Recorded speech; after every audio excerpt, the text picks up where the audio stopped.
नमस्कार साथियों, जैसा कि आप सभी जानते हैं कक्षा 3, 4, 6वीं 7वीं की स्थानीय परीक्षाएं चल रही हैं और शिक्षक साथियों द्वारा परीक्षा फल को तैयार किया जाना है। तो साथियों देख लेते हैं कौन कौन सी सीटों का उपयोग किया जाएगा। स्क्रीन पर आप परिशिष्ट 6A देख रहे हैं। तो इस प्रकार की सीट को सबसे पहले शिक्षकों द्वारा भरा जाएगा।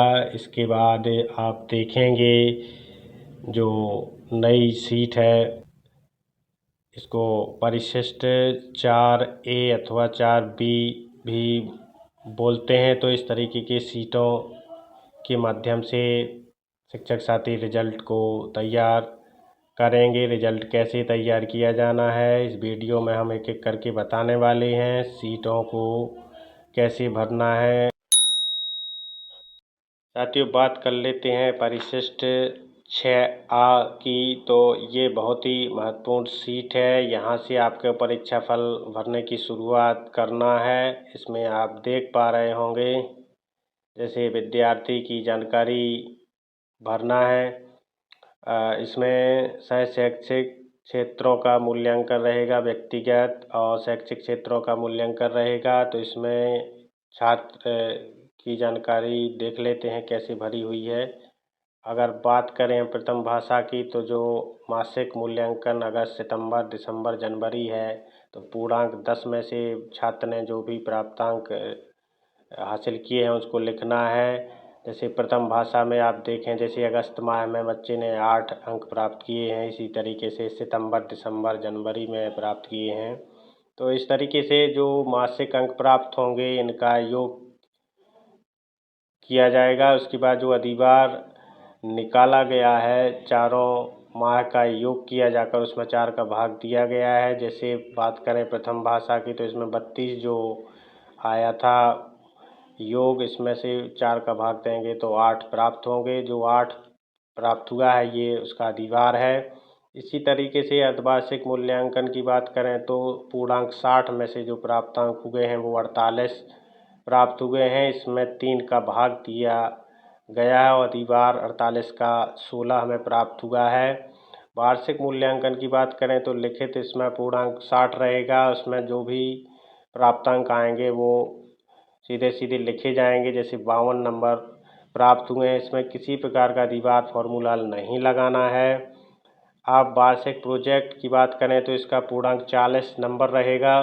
तो 40 में बच्चे ने जैसे मान के चलिए 36 नंबर प्राप्त किए हैं, तो इसमें जो अधिभार का फॉर्मूला लगेगा उस हिसाब से इसमें 4 का भाग दिया जाएगा। तो 36 में 4 का भाग देने पर हमें प्राप्तांक जो अधिभार का रहेगा वो 9 प्राप्त हुआ है। तो इस तरीके से हमें एक एक करके साथियों मासिक, अर्धवार्षिक, वार्षिक और वार्षिक प्रोजेक्ट के जो अधिभार व प्राप्तांक होंगे इस तरीके से निकालते जाएंगे। इसके बाद कॉलम वार्षिक परिणाम के कॉलम में इसको अपन भरेंगे। इसमें देख लेते हैं जैसे मासिक मूल्यांकन 8, 16, 52, 9 जो हमें प्राप्त हुआ है। जैसे यहाँ पर 8 है, मासिक टेस्ट में, अर्धवार्षिक में 16 प्राप्त हुआ है, लिखित में 52 नंबर और वार्षिक प्रोजेक्ट में 9। तो इस तरीके से 8, 16, 52, 9 का जो योग आता है वो 85 प्राप्त हुआ है। और ग्रेड जो प्राप्तांक ग्रेड रहता है सारणी के हिसाब से देखकर आपको भरना है।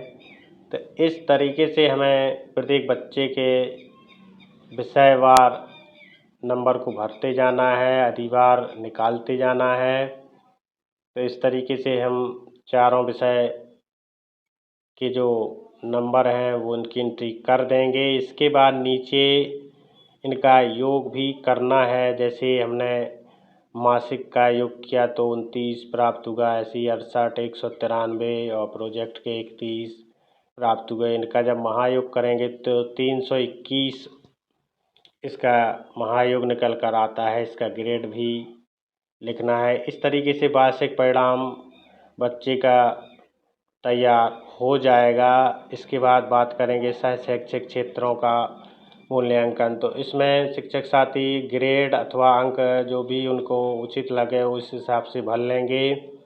सह शैक्षिक क्षेत्रों में 10 माह में जो भी मार्क्स प्राप्त किए गए हैं माहवार उनको लिखना है। इसमें एक बात ध्यान रखना है कि शैक्षिक क्षेत्रों का जो मूल्यांकन इसका पूर्णांक माहवार 2 रहता है।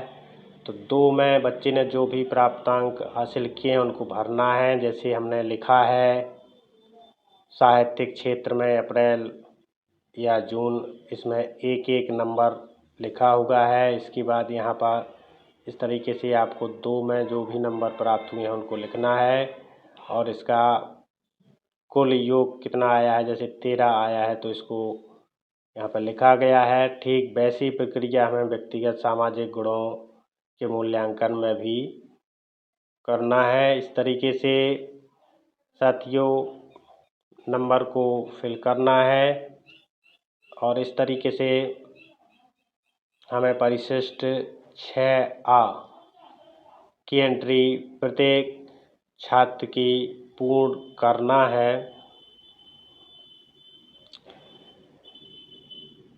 इसके बाद बात आती है परिशिष्ट 4A 4B की। तो जो अभी हमने परिशिष्ट 6A को भरा है तो वही नंबर परिशिष्ट 4A में भी भरे जाएंगे। जैसे यहाँ पर एक बच्चे की जानकारी देख लेते हैं। इसमें बच्चे का पूरा नाम, माता पिता, जन्म तिथि, जाति इत्यादि लिखा हुआ है।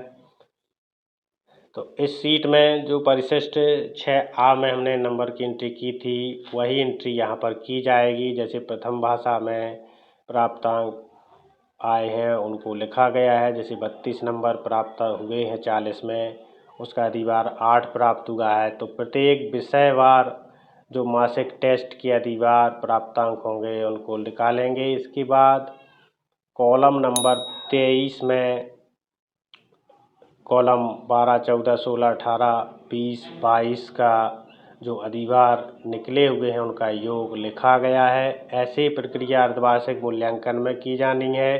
इसमें प्राप्तांक और उनके अधिभार को लिखा जाना है और इनका सबका योग कॉलम नंबर 36 में किया गया है। जैसे आप देख पा रहे हैं 48 का 16 अधिभार निकला है, 48 का 16 विषयवार। इस तरीके से हमको प्राप्तांक के आधार पर अधिभार निकाल लेना है। सीट में अधिभार निकालने का फॉर्मूला दिया गया है, जिसमें किसी प्रकार की कोई कन्फ्यूजन नहीं है। तो अर्धवार्षिक का जो कॉलम का योग लिखा है 36 नंबर कॉलम में लिखा हुआ है। वार्षिक लिखित मूल्यांकन की बात करें तो प्रत्येक विषयवार जो प्राप्तांक आए हैं उसमें पूर्णांक 60 के आधार पर लिखे गए हैं। जैसे 52 नंबर, 48, 54, 52, 46, 48। तो इसमें किसी प्रकार का अधिभार फॉर्मूला नहीं लगाना है, ये सीधे सीधे प्राप्तांकों को भरा जाएगा। और इसमें कॉलम नंबर 43 में इनका जो योग निकलकर सामने आया है वो 300 प्राप्त हुआ है। इसके बाद वार्षिक प्रोजेक्ट में भी प्राप्तांक और उसका अधिभार निकाला गया है। इसमें आप देख पा रहे हैं कॉलम नंबर 56 में जो अधिभारों का योग निकलकर प्राप्त हुआ है वो 48 प्राप्त हुआ है। इसके बाद वार्षिक परिणाम में जब योग किया जाएगा तो सारणी में स्पष्ट रूप से लिखा है कॉलम नंबर 23, 36, 43 एवं 56 का योग करना है। जैसे कि इस सारणी में हमने नंबर की एंट्री की है, कॉलम नंबर के हिसाब से हम देख रहे हैं। जैसे कॉलम नंबर 23, 36 और 43, इसके बाद 56। तो इन कॉलम में जो मार्क्स की एंट्री की गई है इनका महायोग कॉलम में इनका योग लिखा जाएगा और इस महायोग के आधार पर जो समेकित ग्रेड है वो सारणी के हिसाब से देखकर आपको फिल करना है। इस तरीके से हमारे शिक्षक साथी प्रत्येक छात्र का इस तरीके से परिशिष्ट 6A एवं 4A एवं 4B इनको पूर्ण करेंगे। साथियों इसमें किसी प्रकार की कोई समस्या यदि जाती है तो कमेंट बॉक्स में जाकर हमसे पूछ सकते हैं। इसमें किसी प्रकार की कोई दिक्कत नहीं जानी है, क्योंकि साइड में स्पष्ट रूप से लिखा गया है अधिभार कहाँ निकालना है, योग कैसे करना है। तो साथियों, इस तरीके की सपोर्ट के लिए बने रहें आपके अपने यूट्यूब चैनल टीचर पॉइंट पर। नमस्कार साथियों, जय हिंद।